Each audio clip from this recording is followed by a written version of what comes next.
This video is sponsored by Squarespace, the all-in-one website platform for entrepreneurs to stand out and succeed online. So over the past, I would say, for 6 months or so, there's been a renewed interest in the Renaissance, and particularly the Renaissance man's way of living. And I both love this and also sort of dislike it at the same time. I promise I'm not going to completely disparage this trend because I think it's far more inspiring than most things out there. But you know me, I like to think critically about things we consume and choose to emulate. And the Renaissance man aspiration is no different, so please bear with me whilst I pick apart something I've been thinking about for the past few months. Because where has this trend come from? Why has the Renaissance man suddenly awakened in most people? And obviously we had to talk about what the Renaissance is and look at examples of the Renaissance man. So obviously the Renaissance was around a 300-year period when creatives reconnected with the style and ambitions of ancient Greece and Rome, with the Medici family being the most prominent patrons of the Renaissance. This family spent what would equate to around $500 million today on artwork and architecture in just a 40-year period. And the Renaissance figures of this period, such as Leonardo da Vinci and Michelangelo, had this feverish, unquenchable curiosity. And last year I started reading a biography of Da Vinci by Walter Isaacson, and the extent of this man's curiosity is quite unimaginable, and quite frankly, rest in peace Da Vinci, you would have loved Google search. Because this man never stopped asking questions, and it's estimated that Da Vinci produced between 20,000 and 28,000 pages of notes and sketches spanning across 50 different notebooks. Obviously, Leonardo da Vinci was one, if not the most influential polymaths in human history. He was not only a master of painting and sculpture, but he was also renowned in the fields of civil engineering, physics, cartography, anatomy, chemistry, geology, geometry, hydrodynamics, mechanical engineering, optics, zoology, mathematics, pyrotechnics, metallurgy, metalworking, plaster casting, leatherworking, mechanics, and woodwork, just to name a few. And I sort of thought about Leonardo da Vinci because I want to go on a teeny tangent here and talk about a little but quite major misconception about Da Vinci, which sort of irks me because many people use it as an argument when they're stating that he accomplished all of this despite not coming from a wealthy background. And I'm pretty sure this was part of my video on the Romantic periods. I made a flyaway comment about people in privilege in that period being able to indulge themselves in intellectual pursuits more than most, and I had a few people commenting about how privileged upbringings aren't always essential to having access to being this polymath or genius and well-read, and they used Da Vinci to prop up their argument. And that's not entirely correct. I mean, obviously, yes, Da Vinci was born to a peasant woman, very possibly a Circassian slave, and obviously he was born out of wedlock. But his father, Ser Piero, of whom he shared his surname, played a crucial role in his opportunities to flourish. Ser Piero, his father, had a successful legal practice in Florence, and Leonardo was raised in his paternal grandfather's house and also lived with his father later on. On top of that, his illegitimacy likely worked in his favour, as he couldn't follow his father's footsteps professionally because he was an illegitimate son, but he also had the opportunities, therefore, to explore art and culture at his own accord, and when his father saw that Leonardo had potential in art, he used his status and name to secure Leonardo an apprenticeship with Verrocchio, who is a painter and sculptor and goldsmith, who also happened to teach Botticelli. Now, obviously, Leonardo was pretty genius-minded, but would he have had the same accomplishments or opportunities to ask questions and get answers from people in a large network were he raised on a farm, or living as an enslaved child or a peasant with his mother? Da Vinci did not live a rich life, which was sort of the byproduct of being an illegitimate child, but the opportunities afforded to him in his childhood through the connections of his father and his father's wealth and name very much likely played a huge role in his development as a polymath that we admire today. And I sort of lied there because I said that was a tangent, but truly it's rather sort of the point that I've been thinking about a lot with this Renaissance man revival. I'm not saying all this to delegitimise the Renaissance trend or the mindset in any way, because I think it's very beautiful and inspiring, and I do think there's a lot we can take away from it. But I suppose I do feel a little wary of its sudden popularity in online spaces as a mindset change. I've seen it being discussed with great rigour and passion by many people, but all of them seem to conveniently overlook a lot of the glaring issues about the Renaissance man's opportunities, which are still issues today. And I think that's sort of not great. Because though the Renaissance man mindset is being positioned as an alternative to the mindsets of like toxic hustle culture, which have been plaguing social media for more than a decade now, it's still very much in the same productivity self-help realm as hustle culture is. I mean, see the hijacking of stoicism within the minimalist branch of hustle culture as a comparative example. And additionally, the engagement with the practices of the Renaissance man depends heavily on the privileges of access, time, energy, and affordability. You know, much like an enslaved or farm boy Leonardo would not have been able to approach and ask masters in their fields his burning questions, for he did so only under the highly respected surname that he bore, nor would he have had access to elite workshops via his father's influence. Being a polymath today, even with the internet, requires the most expensive resource of all: time. I mean, let's look at some of the most famous Renaissance men that we know, not specifically from that period, but more in nature. Michel de Montaigne. He came from a wealthy merchant family. René Descartes' father was a lawyer in the Parliament of Brittany. We don't know the father or even like grandfather or paternal lineage of Al-Biruni, but we do know that he began his studies at a very early age under the famous astronomer and mathematician Abu Nasir Mansur, who was an Islamic prince. Isaac Newton came from a relatively prosperous farming family and achieved significant wealth through his prestigious roles at Cambridge and the Royal Mint, along with a very clever investment in the East India Company, i.e. slavery. And Benjamin Franklin is at least one name I can say who was truly born into poverty. He left school at age 10, but he was an incredibly clever businessman, and he retired extremely wealthy at age 42, and it just so happened that it was from there on he developed his skills that got him to be known as a polymath. These are just a few examples. There are many, but it sort of demonstrates a notable trend. Sadly, not everyone can afford the time it takes to become a Renaissance man. But before I go any further, I'd like to take a moment to thank today's sponsor, which is Squarespace. So whether you're just starting out or managing a growing brand, Squarespace makes it easy for you to create beautiful websites, engage with your audience, and sell anything from products to content to time, all in one place and all on your terms. I've gone through so many iterations online, from blogging to running a business, and Squarespace has seen all sides of my online evolution.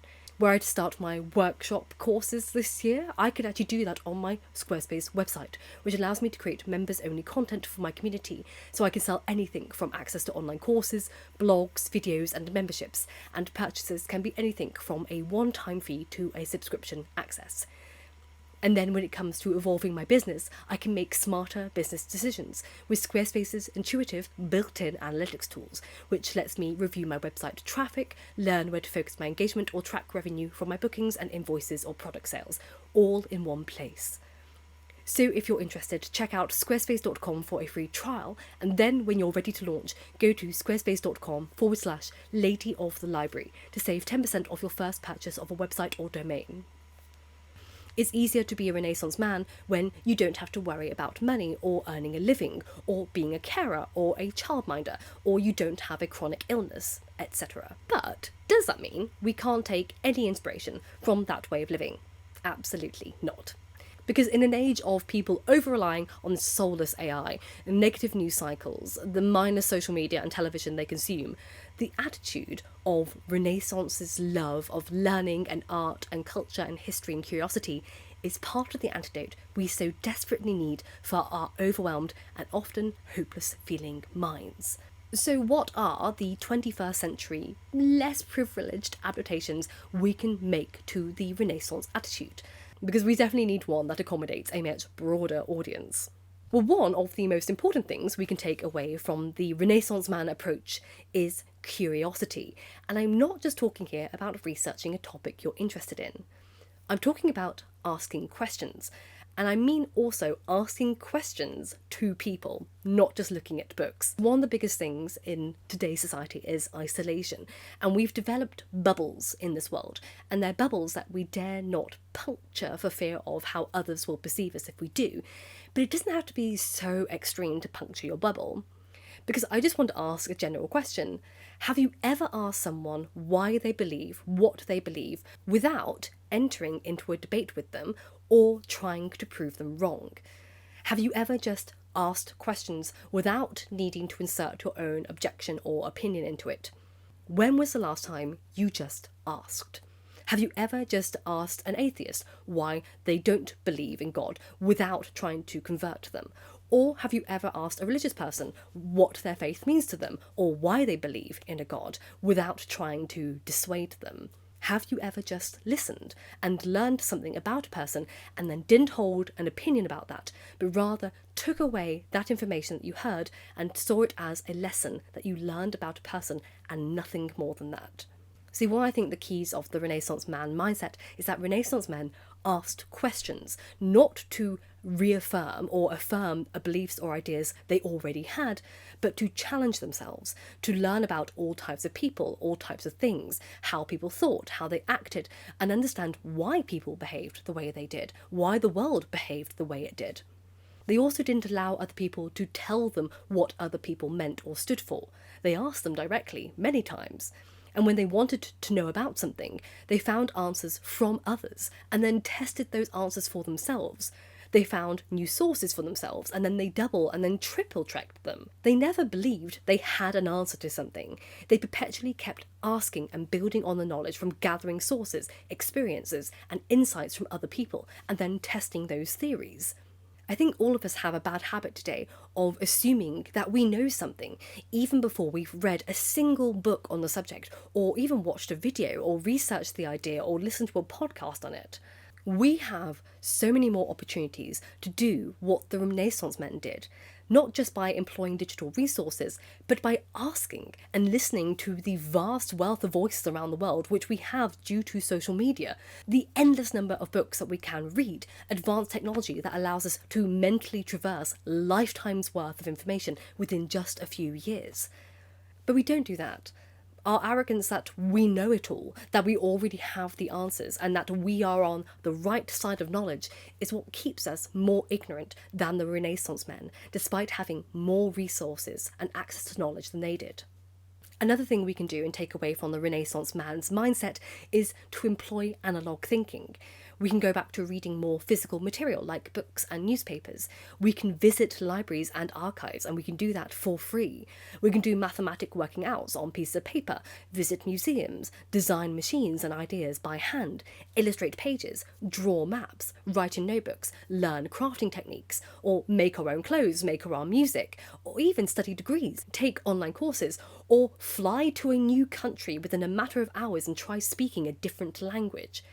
We have so many more opportunities to learn, more than the Renaissance man did, and yet we don't take them as often as we should, if ever. Instead, we focus on staying in our bubbles. We stick to the languages we speak, the food we know, the places we're familiar with, the phones that stay in our pockets, the television shows that are in our own language that everyone else is watching, the same social media apps that we've opened 30 times a day already. We share the same links and read the same articles, regurgitate the same misinformation, listen to the same few people, read the same books as everyone else, and then we wonder why the world feels stagnant, why progress seems to have stalled, if not reversed. When was the last time you saw a play, or you cooked a meal from a cuisine completely foreign to you, spoke to a stranger nearby instead of scrolling on your phone? When was the last time you sat on a bus and didn't look at your phone once? When was the last time you went a whole day, a whole weekend, a whole week, a whole month without looking at a screen, be that a phone, a television, or a computer? I think for the vast majority of us, that was probably decades ago. The Renaissance men could afford time, but we also have more time than many people did in the past, and yet we sadly choose to spend it numbing ourselves rather than feeding ourselves. Because quite frankly, we're not that curious. We're far too obsessed with proving ourselves right and fighting to assert our positions over other people than actually learning from and about the world around us. Honestly, I don't think it's quite possible for most of us to be like the Renaissance men of the past, not unless you're insanely privileged. The closest we can get to being like them is to start a renaissance within ourselves first. because it's not really about knowing everything possible in every field of expertise for the sake of saying we know everything about every area of expertise.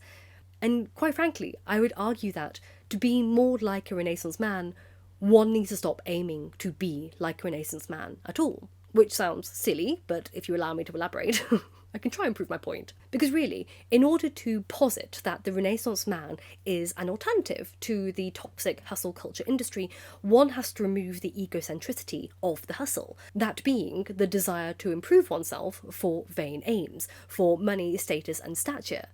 But to aim to be a Renaissance man, one is still aiming for the same goals, making the two endeavours merely cousins of each other rather than alternatives.